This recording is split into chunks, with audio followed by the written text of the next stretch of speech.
Thank you. Thank you so much for having me. I hope that you all can hear me. I got my mic set up, so hopefully you hear me. Thank you again, Ms. Andrika, for having me, and Dr. Richardson for having me as well. I felt like this time more than any time ever in life, we should talk about Black families and body image. But let me introduce myself. I'm sorry. My name is Charlece Bishop. I do go by Charlie. I am a licensed marriage and family therapist and owner of CR Counseling, located here in downtown Birmingham, Alabama. So, like I mentioned, given the time that we're in now, after the Black Lives Matter movement, after this pandemic that we just went through, why not speak now? Why not talk about how we feel in our bodies now? Okay. You know, everybody just came off of this pandemic. So you may have been eating, you may have feel a little bit uncomfortable in your body. So we're going to actually talk about a few different things.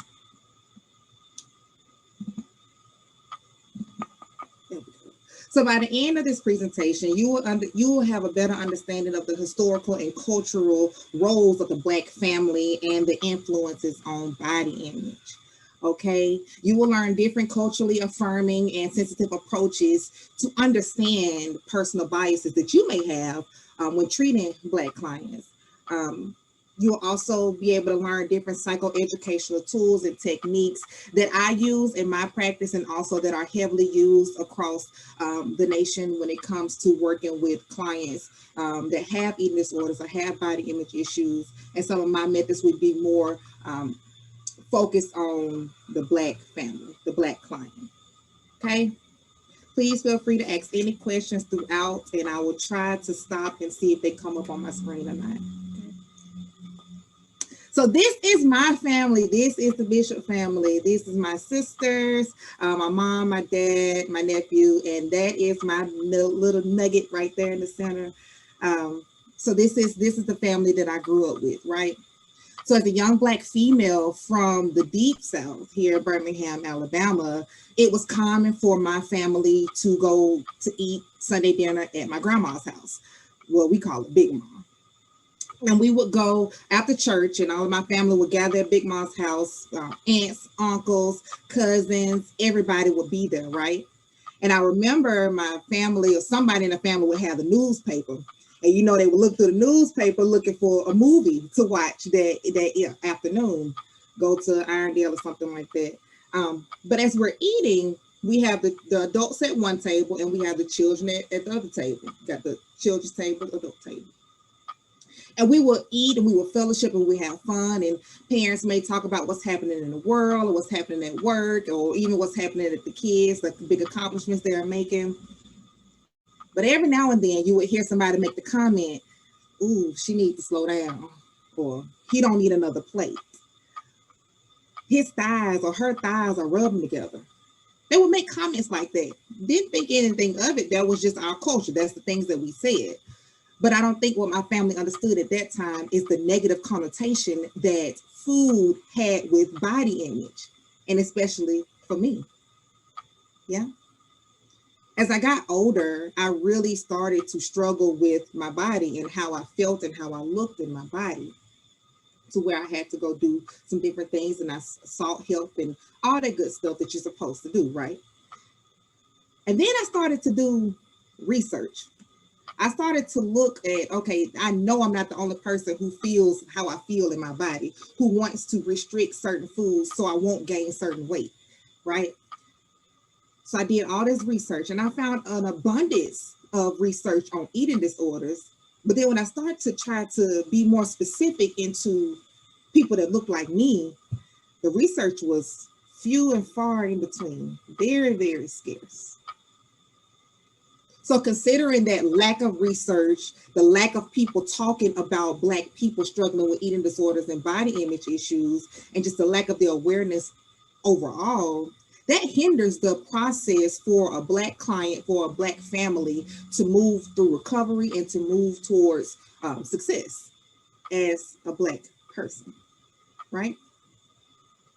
So I want to invite you all on a journey to learn about how these body image issues presented themselves, how they are still presenting themselves here in modern day time. But we're going to start from the tip top, okay? We're going to start from the dawn of slavery. We're going to actually talk about these things, all right?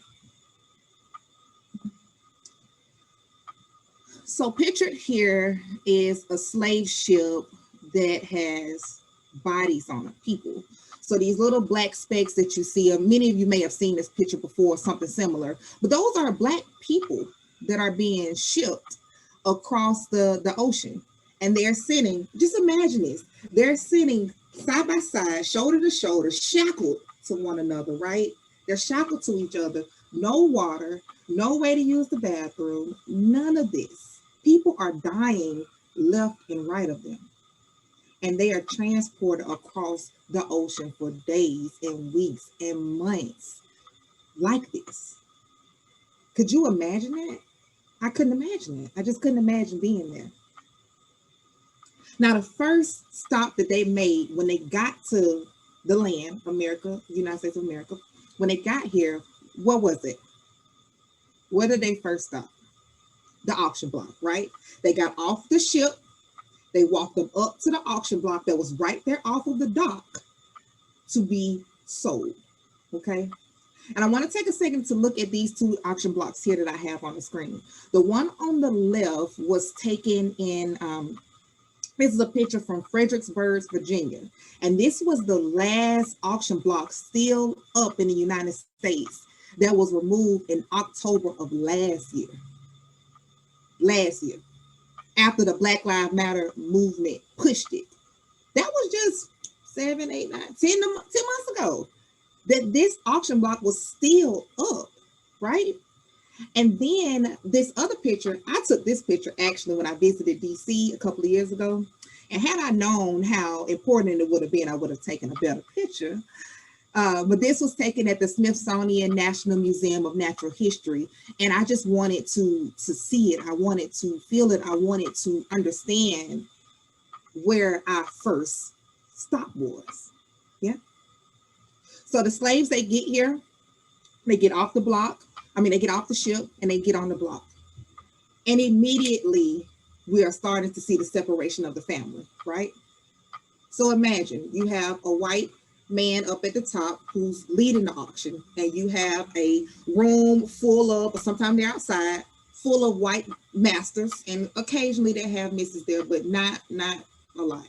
So a lot of masters are out there, and they are bidding you. They are auctioning you off based on your height, your weight, your skin complexion.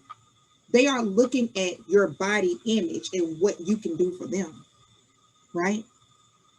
So they will start the auction, and these men, they wouldn't care to get a whole family. They may take a mom from here, 2 sons from over there, let me get the dad from this family, and will instantly rip apart the family, causing this family disruption in an instant, right?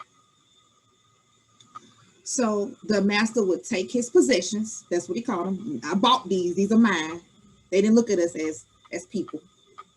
Throw them on the back of their horse and buggy, sometimes shackle them together and made them walk to the plantation, right? So already I'm feeling like you are looking at me, what can I do for you as a woman who maybe have wider hips? They're looking at, can she bear my children? I want her. She's a good one. Let me get that. And they would call them wenches or other derogatory words, okay? This is what they experienced, right? So when they got to the plantation, the first thing that the master would do was give them roles. He would call an overseer, or he would do it himself, and he would give them places where they're supposed to go. Y'all go in the back, y'all have living quarters in the back, or you come with me, right? Now, typically, the women who were in the house, or they call them the big house back then, they were of lighter complexion, thinner women, more attractive, and they would work in the house. They would cook, they would clean, they would do things like that on the inside, but they would also have the master's children, a lot of times, more times than not, involuntarily, right? So occasionally, some of these house slaves would get awarded wedding ceremonies. So the missus would allow them to use their old dresses, or they'll let them use the back porch or something like that to actually marry. You can imagine the type of jealousy and separation that was starting right here because of the more privileges that the big house slaves got than the field house did, right? And the men that worked in the house were also, they were the overseers.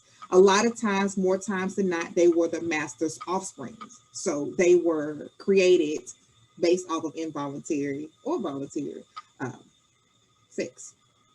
And they would also experience different hand-me-downs. They would get privileges, all right? Now, the people that worked outside who had living quarters in the back, they were more of darker skin, were seen less attractive. They didn't have as many privileges. They worked more in an inhumane environment where it was either extreme heat, hot outside, they did not care, or it's extremely cold, they didn't care, right? They were experiencing physical, verbal, emotional abuse. They were doing things as if they weren't people, right? The people outside, they would get vegetables, fruits and vegetables here and there, but the master would usually give them meat once a week, right? And so it was leftover scraps. It was whatever they didn't want, they'll throw it out, y'all can have it. And so you see the development of diabetes, high cholesterol, high blood pressure that starts to build once we started eating these leftover scraps, right? And these people also, they didn't get to wed. They didn't get to have a ceremony. They didn't get to dress up for a nice wedding. They just jumped the broom and we married. That's how it was, right? So this built up jealousy, this built up animosity between house slaves and field slaves were created, right? And that leads us to colorism. Pulitzer Prize winner Alice Walker coined this term colorism, which means the prejudicial or preferential treatment of same race people based solely on their color, right? Very similar, somewhat similar to racism, but this is within the same color, right? And it's originated while we were talking about the division between house slaves and field slaves. Now, as time went on, the lighter skinned women started to grow a name for themselves. People started to call them mulattoes. They were usually of lighter skin, pointier nose, longer hair, of this European descent, which is what they were basing beauty off of. This white European standard is what beauty was. So, of course, they got more privileges, right? Over time. Now, I can remember working with a client who came to me, and this was the topic. This was the goal, was to kind of work through colorism. And she was the darkest person in her family. So she had siblings, mom, grandparents, everybody was light skinned, but she was this dark skinned girl, right? Because she had a different father. Her father was dark skinned, so she took after his color. But she struggled a lot with feeling less than, feeling out of place, feeling unwanted from being dark skinned and from being a thicker woman, right? And so we worked a lot with rebuilding the confidence, rebuilding the self-esteem, knowing that all Black is beautiful, and her becoming who she is, regardless of skin tone, right? And it was a very powerful moment when we made that shift from, I don't feel like I'm attractive, to, I am who I am. That was an amazing time to see, right? So I actually want to take a look at this video clip by the hit sitcom Blackish. I know many of you may have heard of this show with Anthony Anderson, Tracy Ellis Ross, and Marsha Martin. And Marsha Martin is actually the youngest producer today. And she's Black Girl Magic, right? All right, let's take a look at this clip from this TV show about colorism. Felix, when did you become dark skinned? I'm not dark, but I'm dark enough. Not as dark as me. Oh, no one in this family is as dark as me. That's the problem. That's not a problem. The fact that you're different is a good thing. If it's so good, then why are you all so scared to talk about it? Like today, you're saying that it's about the camera lighting or complexion. No, it's about me being darker. Well, it's a complicated issue, but Diane, all black skin is beautiful. Yes. Okay. So then why do people bleach their skin? How many people do that? It's like a $10 million business. Diane, I had no idea that this hurt you so much. How could it not?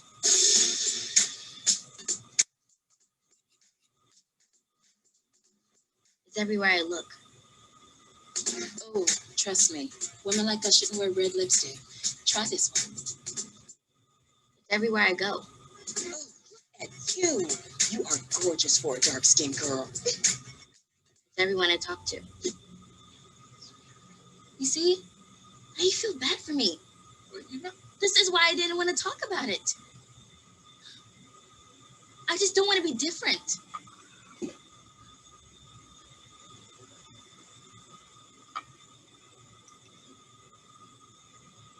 The one that really got me is you're pretty for a dark skinned girl. Wow. And just this is here in today's time where these feelings of being unattractive or being okay, being just enough, it surfaces around people that experience these different types of colorism, right?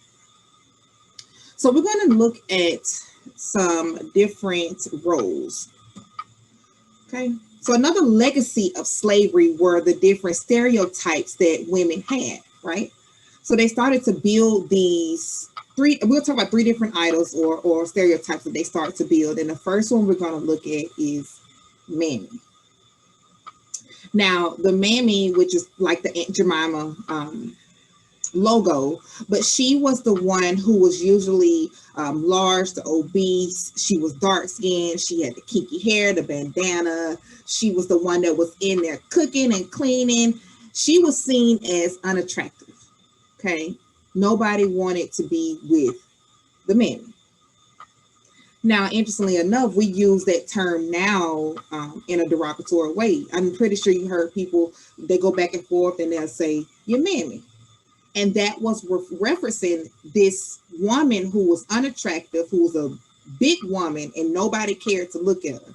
And so now that term is used pretty loosely. However, it stemmed from this type of woman. Now, that mammy role, if you wanted to associate that with something in the modern day time, many people will associate mammy with being just like a working middle class woman, and they would share similar symptoms of the mammy, just to associate those with modern day time. Okay. The next we're going to look at is Sapphire. Now, this image came from a movie called Gone with the Wind. And the Sapphire was a woman who was she was larger, maybe not obese, but she was of brown or darker complexion, average build. But she was seen more as like sassy, obnoxious. She was really, really loud. She would hit on her husband, hit on her children. She was just unapologetically her, more so. And she was seen more as a person who was more accepted by the white family than any of the other idols, right? And a show called Amos and Andy, this was a radio show a long time ago that had a actress, or her name in the show was Sapphire, and she was pretty sassy herself. But during this show, the Amos and Andy would burn corks that you find like in a wine bottle. They would burn them and they would paint their faces black to appear like a black person, like a black man. And this show got a lot of backlash, of course, as it should, as time went on. But at that time, they thought it was okay, right?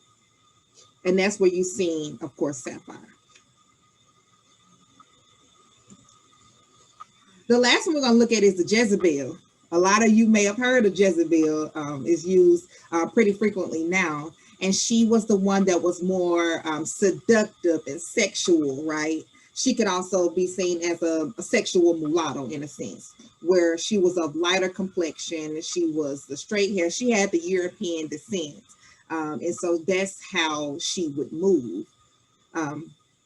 Now, the Jezebel role can be associated with women now who are more, like I mentioned, sexual. They wanted to appear, have high self-esteem. They have more privileges. They are the ones that you wanted to be back then, the Jezebel. Okay. Now, between 1910 and 1970, approximately 6 million Black people, Black families migrated from the South to the Northeast. There were cities like New York, Chicago, Detroit, Philadelphia. They were migrating that way. Why do you think that is?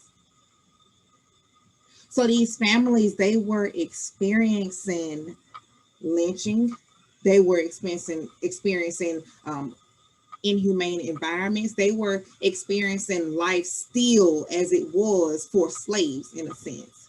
And they didn't want to experience that anymore. So they migrated themselves for better working conditions, for better communities, and they wanted to create this unit of Black people who supported each other, who wanted them to be more than what they were in the South, right?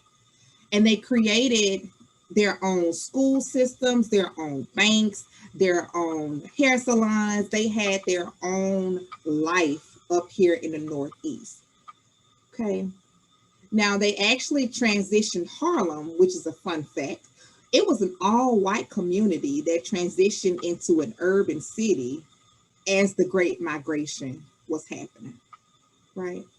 So we have these people that are traveling by car, horse and buggy, however they're getting their train, bus, they're getting there, right?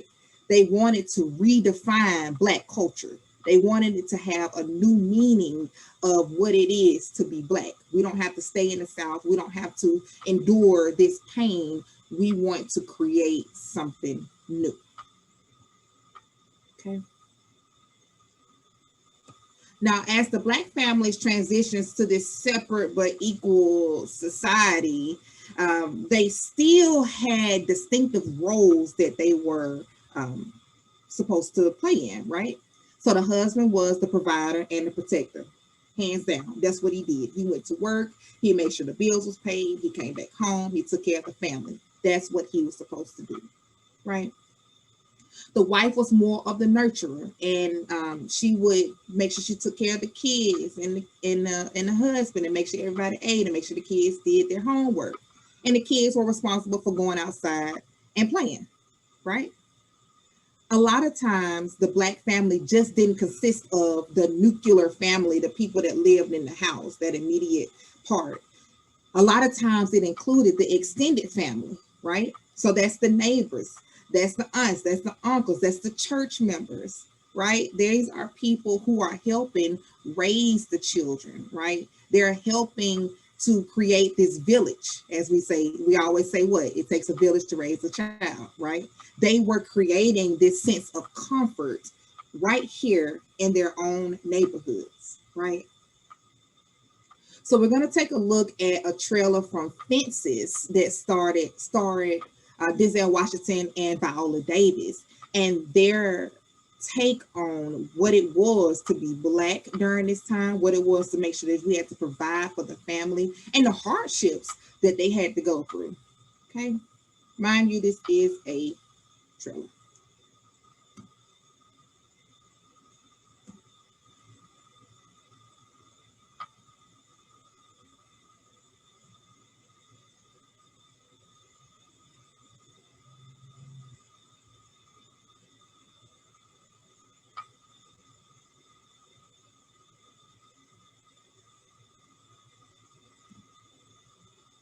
Uh-oh.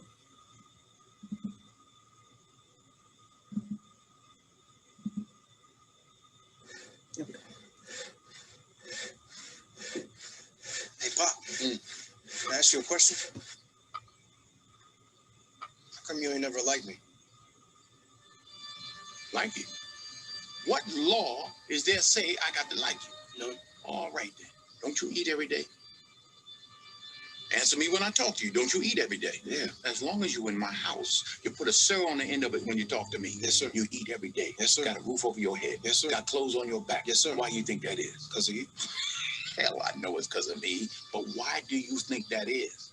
Because you like me? Like you. I go out of here every morning. I bust my butt because I like you. You're about the biggest fool I ever saw. A man is supposed to take care of his family. You live in my house, fill your belly with my food, put you behind on my bed because you're my son.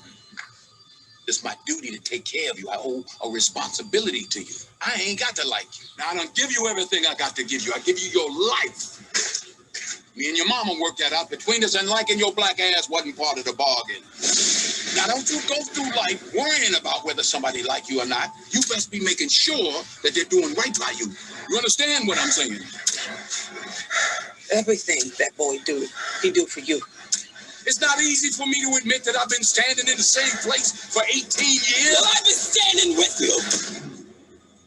I gave 18 years of my life to stand in the same spot as you.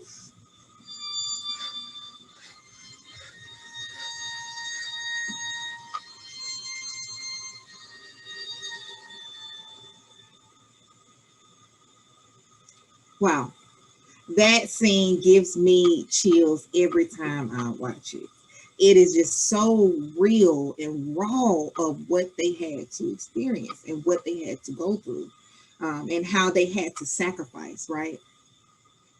So the family focused, of course, on raising the children, on making sure that everybody was taken care of. But they also focused on food, meals, eating together, right? So traditionally, Black families gathered to fellowship around feasting, eating food, right? They would have get together for Sunday dinner. Like I said, my family still does get together for Sunday dinner.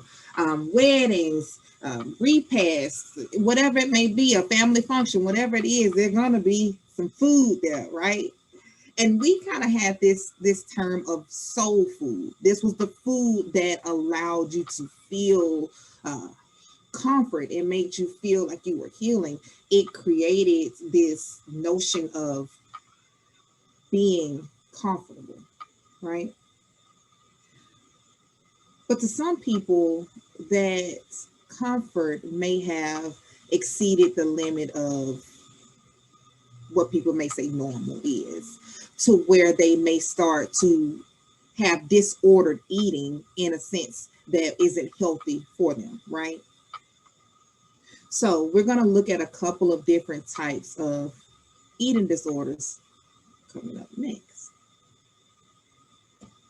Now, there are multiple eating disorders, and I'm not going to go into detail per eating disorder, but I just want to highlight these different ones because these are things that we experience as a culture, as a community, that is not talked about a lot, right?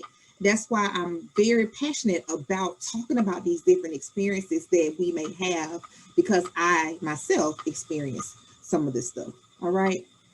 You have anorexia nervosa, which is, you'll be able to see this type of eating disorder. These people are severely underweight.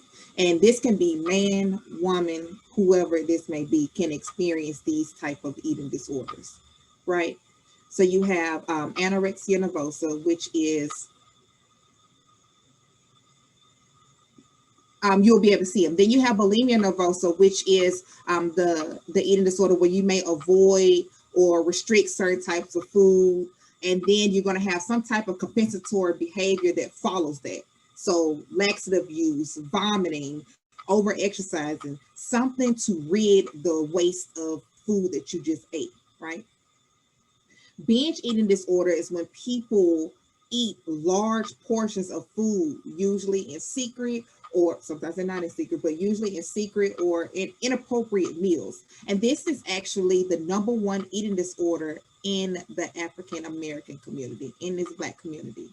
Why? We just talked about that. We just talked about these different soul foods that people would eat. Think about it. When you would go over somebody's house and you're having a bad day, first thing they will say, want to fix you something to eat? You want something to eat? I'll get that for you, right? And so you're having this fellowship and you are starting to feel better as you're eating. Food makes you feel great, right? And that's why you have binge eating disorder as the #1 eating disorder in our community. Also RFID, which is avoid and restrictive, where you restrict certain food groups, whether that's carbs or grains or meats, whatever it is, you're going to restrict those different foods. And the other two, OSFED and unspecified feeding or eating disorders, is when you may, of course, you don't fit just one, you may have different pieces of it, right? But it's important to note that eating disorders are among the deadliest mental illnesses. It is second to opioid overdose. Second of the illnesses in the DSM-5. And it's not talked about a lot in the Black community, right? And they also, actually, we just talked about this BIPOC term, but the BIPOC community in general are less likely to be asked about the symptoms of eating disorders than the white community. So that leads to less treatment, less recovery, less success in life when you go untreated because you're not asking the questions, because it's not talked about, right? Okay. So these different eating disorders can be seen in our community very heavily with the binge eating disorder, and they need to be talked about more. Okay. So what's happening today? So we talked about the Black families from the past. We talked about just the slavery time in general. But what's happening today, right? We have this introduction of hip hop. We have this introduction of technology, and we have this introduction of social media that comes and it just takes over, right? So hip hop made a grand rising in the late 70s, early 80s during this time, and it lent itself to being more of a lyrical sounding board for what the Black experience was like. So you have rappers such as NWA, Run DMC, or Tupac. These people, these rappers would be talking about police brutality, social injustice, and what it's like being Black in America, right? But towards the late 90s, early 2000s, hip hop started to make this shift from talking about Black experiences to more so talking about cars, women, clothes, what it was like to live the fast life, right? It started to have more of a trend of sexualizing women. So you have rappers such as Lil Wayne, Jay-Z, T.I. of the early 2000s, Nelly of the early 2000s, all the way up until now. You have rappers such as Cardi B, Future, Meg Thee Stallion, Big Lotto, which got a lot of backlash when her original name was Mulatto, right? So she had to change it to Big Lotto because it wasn't an appropriate name. Anywho, but you have these people, these rappers who are coming up and they're talking about different labels that they're giving women, and they're just very derogatory in a sense, right? You have them in the music videos where they're showing literally nothing, and sometimes they're not having on any type of clothes or anything like that. But you also had song titles like "Baby Got Back," "I Need a Tip Drill," right? Which actually talked about and said it must be your butt. It must be the lower part of your body because it's not your face. I need a tip drill. Sexualizing women, hot girl.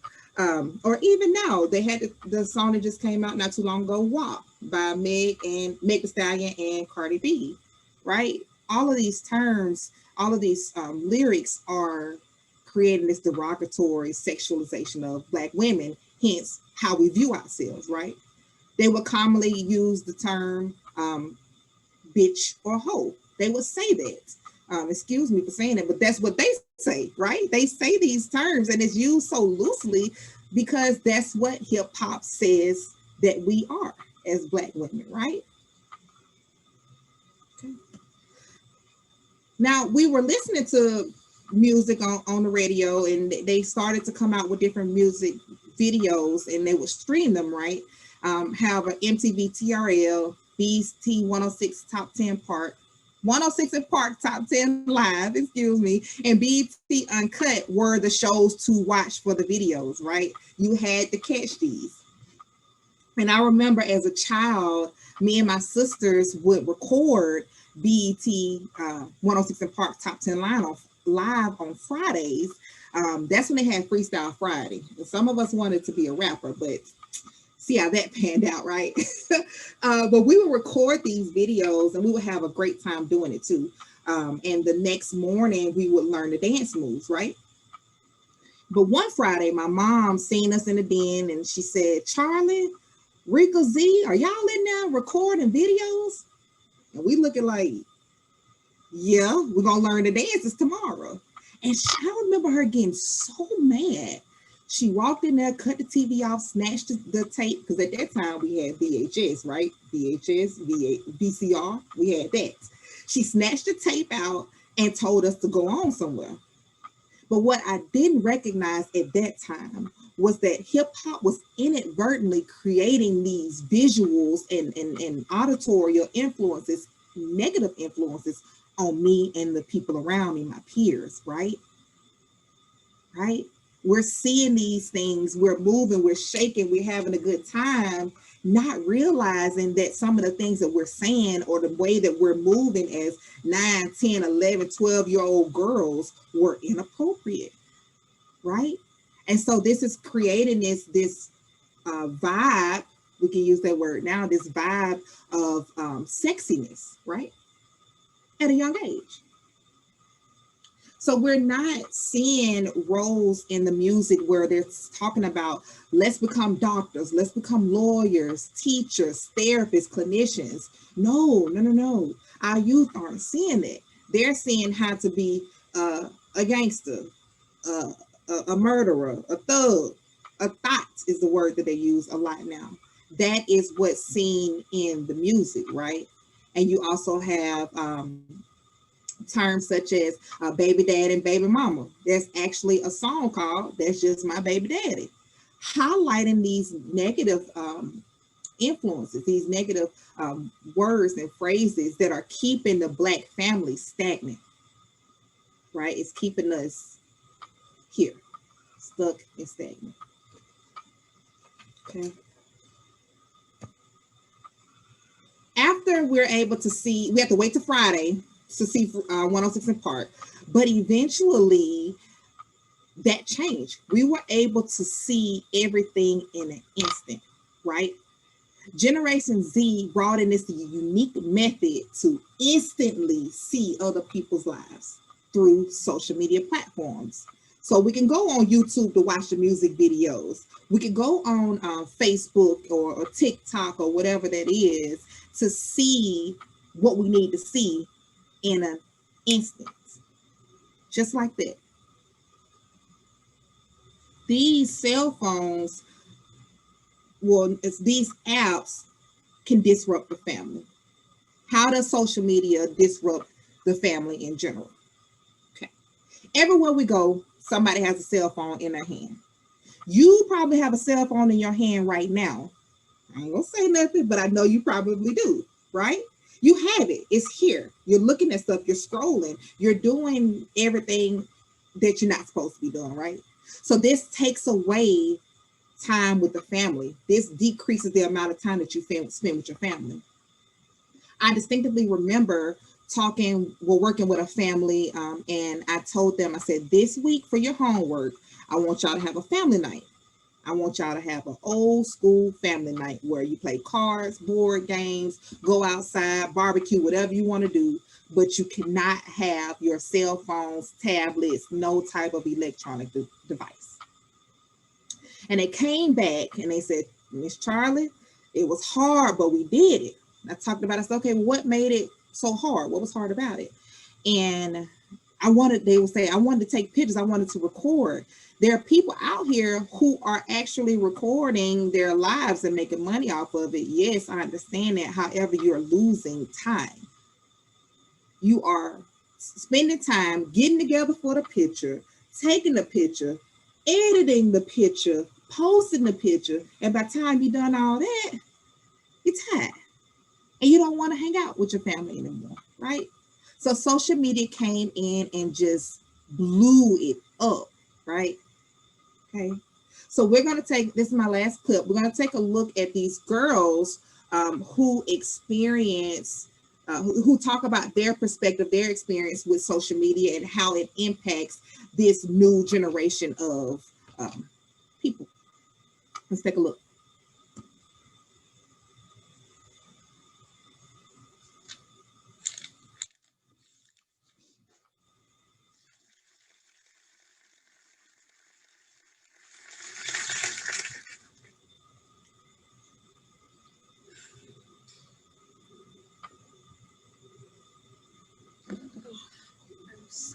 Oh my gosh, you're Marsha McKinnon from Instagram. Yeah, I am. Who are you? Oh, I'm Jamie Marie. You like my brush photo 2 weeks ago was the best day of my life. Oh yeah, the one with the bread, right? Yeah, that the was avocado so toast. aesthetic. What's your Instagram name? Jamie Marie, what do you think of this one?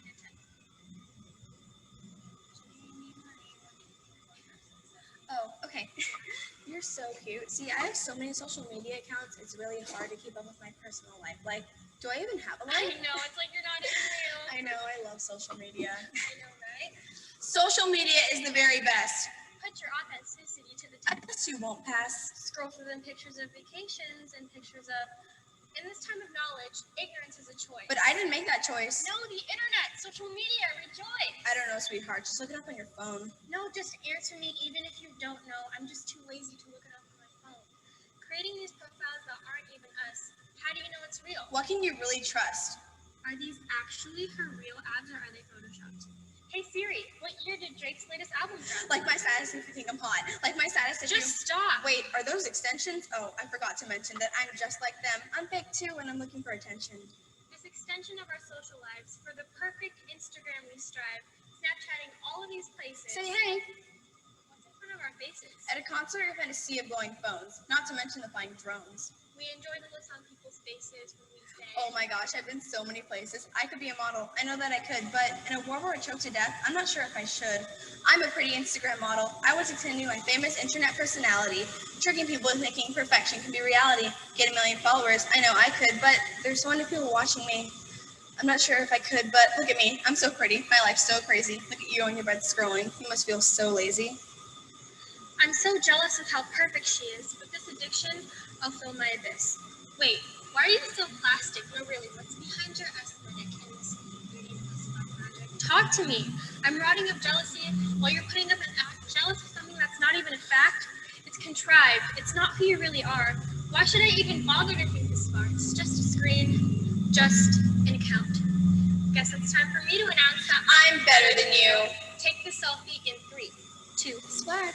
Once people see this picture of my face so pure, they'll double tap and my confidence will finally be assured. Free to the world, free to the mind. We know exactly the traveling space and time. Hey everyone, it's me, your favorite YouTuber, Marsha McKinnon, and I feel super. My boyfriend's an internet sensation with over 100,000 subscribers. Oh my god, it's like he rules the nation. I have tons of cash. But she doesn't have any friends. Bought so many followers. Please stay to the end. Behind my eyes, you won't see the glass, hoping that all this isn't just the backlash. If you didn't post it, it never happened. If you went, did you even snap it? Did you like it? Did you share it? Did you scroll past it? A place where you can express yourself and just be free. But is the person I'm expressing really even me? 2,341 likes. 2,000 people, do you think they'll bite? Eat the bait. We know who's liking. And we know who's not. We know who viewed our message. But we'll never actually talk about how we feel and if this is actually real. It's not that real. Be responsible in that Snapchat of yours. 7 hours of Tumblr, I forgot my chores. Started off as a social connection, but now it's made us strive for perfection. With the help of digital blemish correction. I've got the best life you've ever imagined, but you'll never know unless I tweet something. Through all of this hot mess, I've got to say one thing. If we have to fight for just the right light, for the right pose, every single... Take another one, and then another one after that. Oh my god, I'm like You're like DJ DJ Khaled. Khaled. I fear for the human race and what it has become. Wait. Yeah. Stop. I need to Snapchat this. Hey guys, it's me, Marsha, with my fan, Jaden. Jamie. Jalen.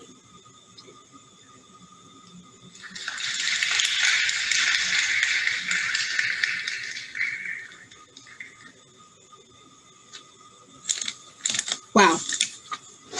Wow, wow, wow.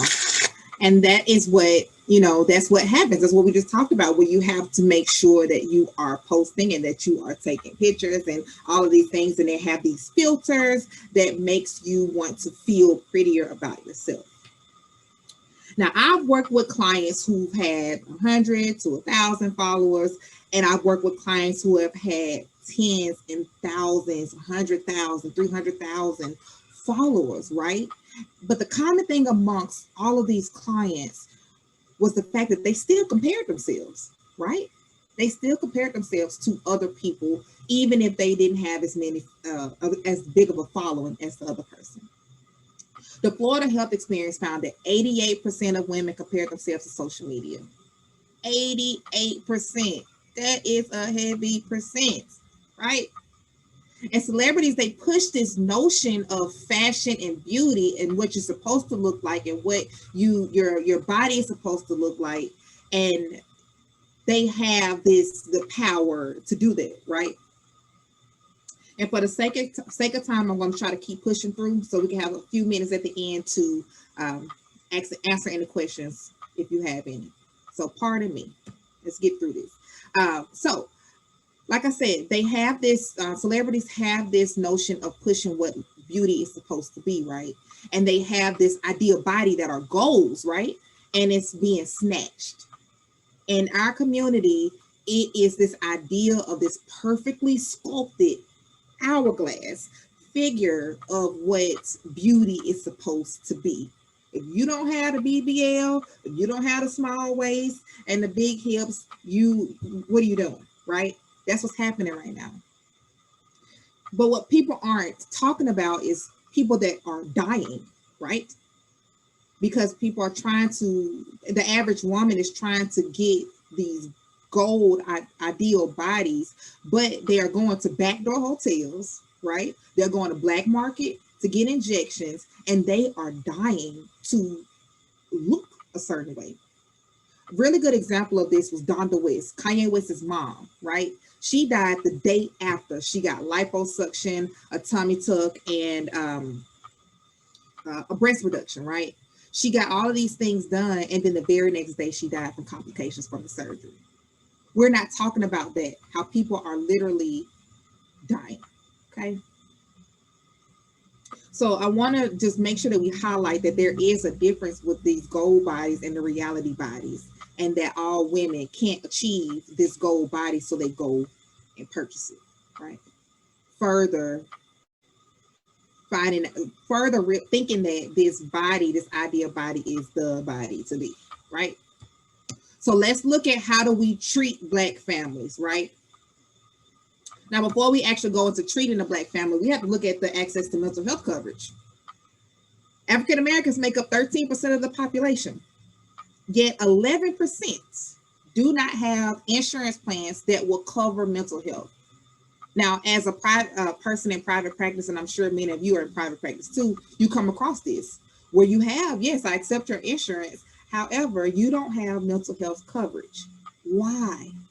What are the barriers to getting these people covered? A, you have a lack of culturally competent providers. They aren't advocating. They aren't talking to these insurance panels about the need for us to have more plans and to talk with our people about this plan covers this plan covers this plans have a high deductible, but this one is going to cover mental health. Talking more about that. People just aren't, Black people just aren't insured, right? Or underinsured. They have the lack of way of getting insurance. But we have of course, the Obamacare thing that came in. And then this main one is the stigma associated with mental illnesses in the community, right? If you go see a shrink, then something wrong with you. You're crazy. If you go talk to somebody outside of the family, you are invading our code, per se. You're not living up to what you're supposed to be doing in the Black community. However, I think the stigma is actually starting to die down as more people are reaching out to get mental health services and things of that nature. So let's look at this case. You're presented with Monica, a 21-year-old African-American client, and she's diagnosed with bulimia nervosa. She has a bunch of followers. She's struggling with body image issues, and she's been struggling with it for a while, right? And you bring her parents in as y'all are having sessions, and the dad says that he doesn't understand why she's experiencing what she's experiencing because she has a great life, right? She has a great life. Only white people have eating disorders. She has nothing to be worried about, right? How do you treat this family? The first thing you have to do is recognize your own cultural biases. You know, talk to other people, seek supervision and colleague support when you're looking at what you believe and how that may be impacting the work that you do with clinicians, with the clients, right? Also, identify the lack of eating disorder knowledge. These families, when they first come into your office, a lot of times it's going to be their first time. And they're going to feel a lot of guilt and a lot of shame from not knowing about eating disorders, not knowing about body image issues, but help them understand, okay? And it's okay to challenge some of those core beliefs that they may have, the cultural core beliefs. Well, you'll hear them say, that's normal in my family. That's normal. But it's not. You know, it's okay to challenge those. Talk about cultural sensitivities. Take the down position. Ask them, well, help me understand what's it like in your family, okay? Help me understand your experiences with body image issues, right? And then the other thing you want to do is start with problem solving first. So highlight the symptoms first and then trace the history of the family. That's to avoid early termination and to keep people from being so hesitant with you, right? A couple of different models that you can look at is strategic, structural, or Bowen. I heavily use all three of these different approaches, and I also use genograms.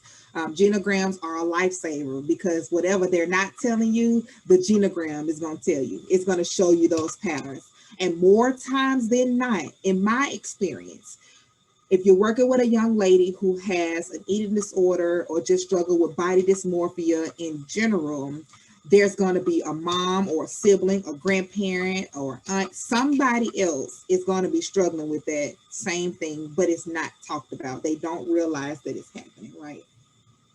You want to encourage these parents to discuss their experiences as being a young Black man, a young Black woman.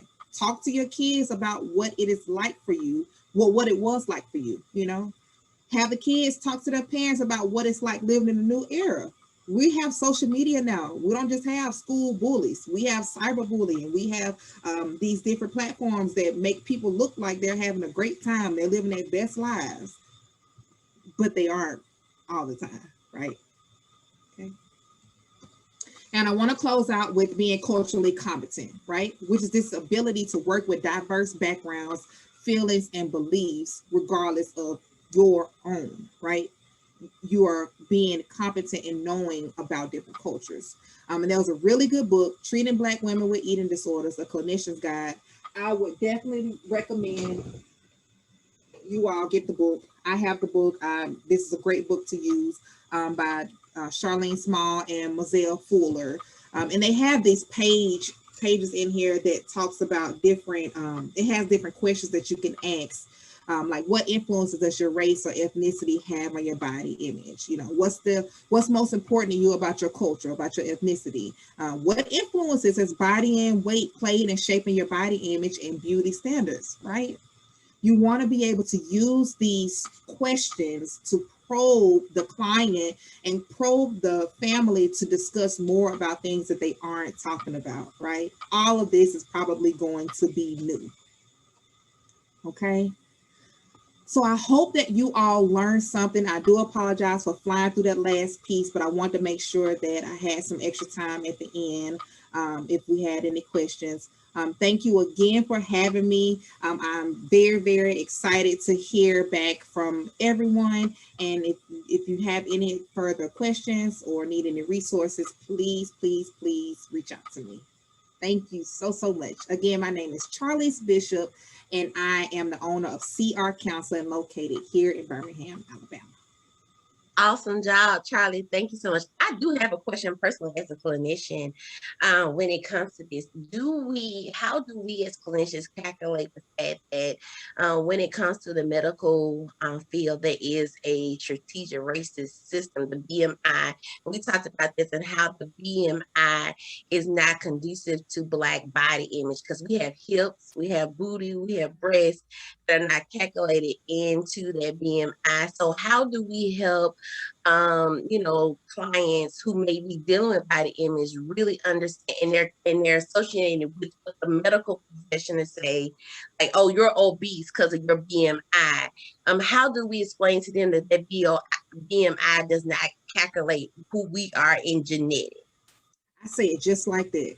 Just like that. This BMI scale was created for thinner white people, right? And this does not define whether you are obese or underweight or average size. That doesn't matter because we are genetically built different. So I have that very blunt and open conversation that the number doesn't matter at all. The number on the scale doesn't matter. This BMI doesn't matter. It doesn't matter. You should feel comfortable in your body regardless of the shape or size that it's in. Awesome. Well, we had a lot of feedback and conversation in the chat. Really? A great conversation. Talked about exactly some of the things that we address as a culture, especially when it comes to our eating habits and how we see food and comfort. And I do have a follow-up question because we only have 1 minute left. The other question I have is, how do we take control or still see food in a positive way, even those who are suffering from eating disorder? How do we help them associate food? Because that is a tradition, like that's culture. Food is part of our culture.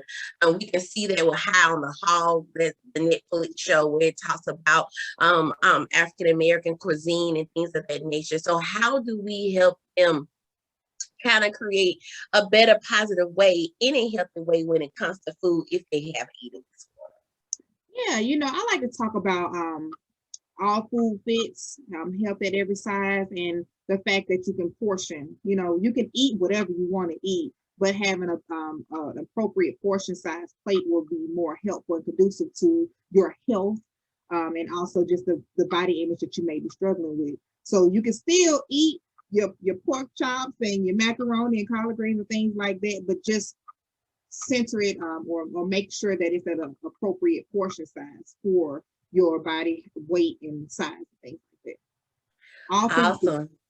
Yes, awesome. Thank you again.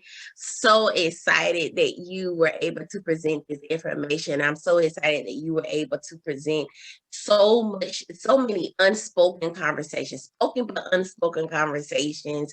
And as a plus size sister, I was like, listen, tell me, help me with this body image, because I think a lot of times we don't see us in the media, right? And so we're just now seeing more plus size people and not realizing that plus size doesn't equal unhealthiness.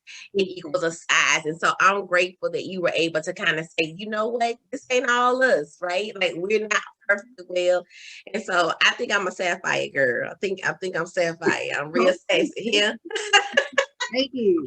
And I think a lot of times we just taking over this. So thank you so much for this and just opening our eyes to great information. We appreciate you, and we encourage and applaud and support every endeavor that you're doing. You're saying something to, you're bringing attention to the culture that we don't really think about. And so I'm grateful for your space, and I'm grateful to see you grow. So thank you so much. We appreciate you.